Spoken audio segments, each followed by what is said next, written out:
Just wanted to address the Connor McDavid injury situation. Connor suffered broken left clavicle.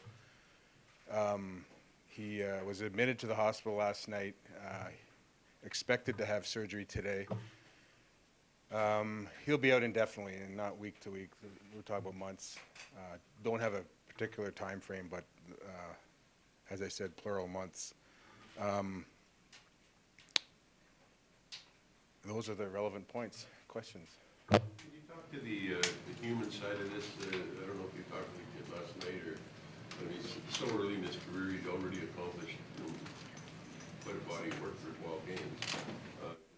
Yeah, well, the human side is that there was an 18-year-old kid, so to speak, after the game that was very upset and had a significant injury to his shoulder.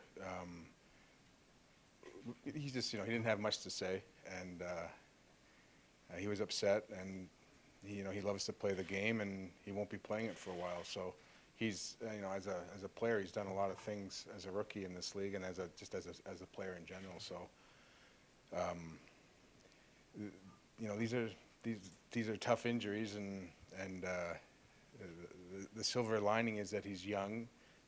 He's a strong kid, mentally and physically. He's still developing, so he'll come back probably even stronger. In my experience with these significant injuries with younger players, they come back stronger. So, Peter, do you know anything more about the injury? Why you're saying months? Is there plates and screws involved? well, there'll be surgery. So usually with surgery, Mark, plates and screws. So there will be plates and screws involved. Does that make it, in your experience in hockey, are we going from Patrick Kane came back in 2 months? Why is this one any different? Do we know? I don't know. I don't know that. All injuries are different ages for recovery.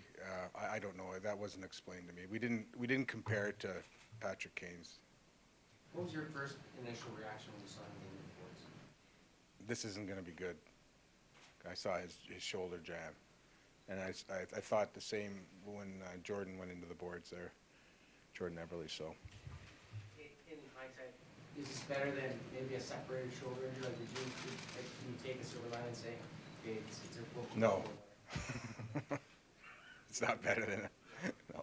Peter, you have Leon Draisaitl here, and people wonder, is he a guy to play center? He's excelled on the wing. Have you and Todd had any thoughts? I know you probably don't have to want to think about it right away, but what are your thoughts with Draisaitl in the middle, or who's going to? No, we had thoughts after the game. We talked this morning.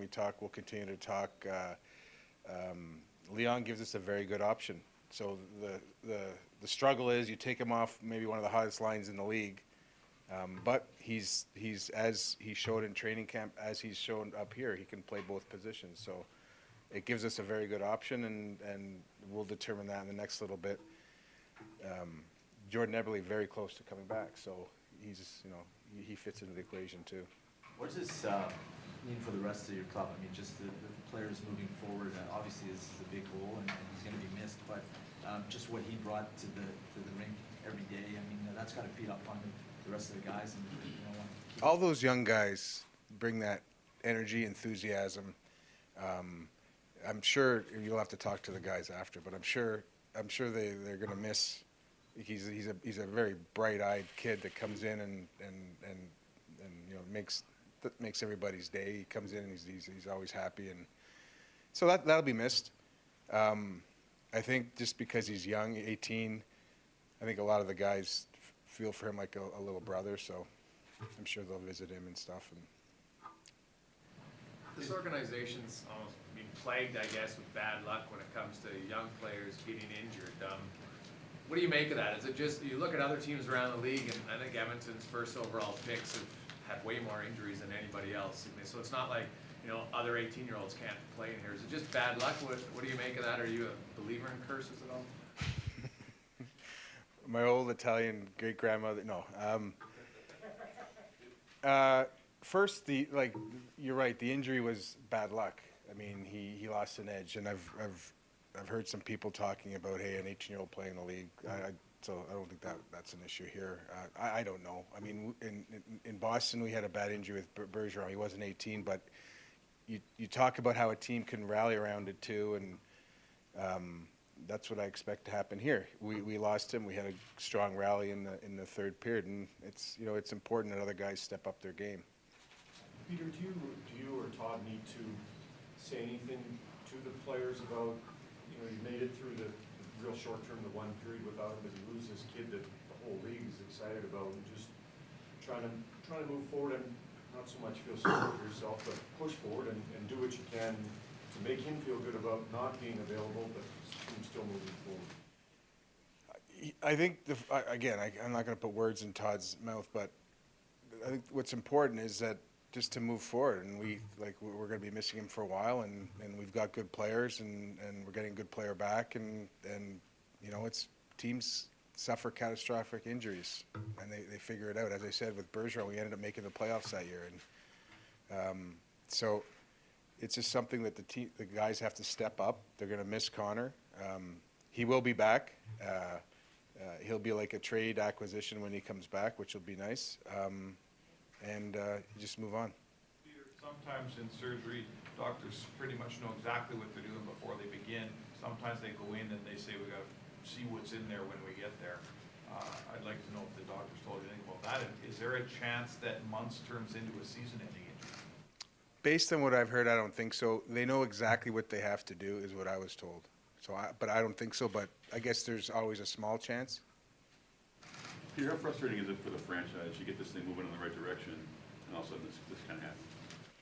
Well, I mean, as I said, like injuries happen, and you have to, you have to get by them, and you have to, rely on your depth. And listen, right now we're 5-8, so like, are we turned around? Not by any means, but what I've seen is compete and support and resiliency and coming back. So I like that. So that's progress. I've talked about progress. It's, Connor is such a special player, and it's at such a young age that it's disappointing. It's like today feels like a loss. Like we won last night. Today feels like a loss. So, but we'll get by it, and we've got a good staff here. We've got good players, and as I said, as you alluded to, there is a little bit of momentum in the progress department, so we'll build on that. Can you give us your thoughts just on your young blue line?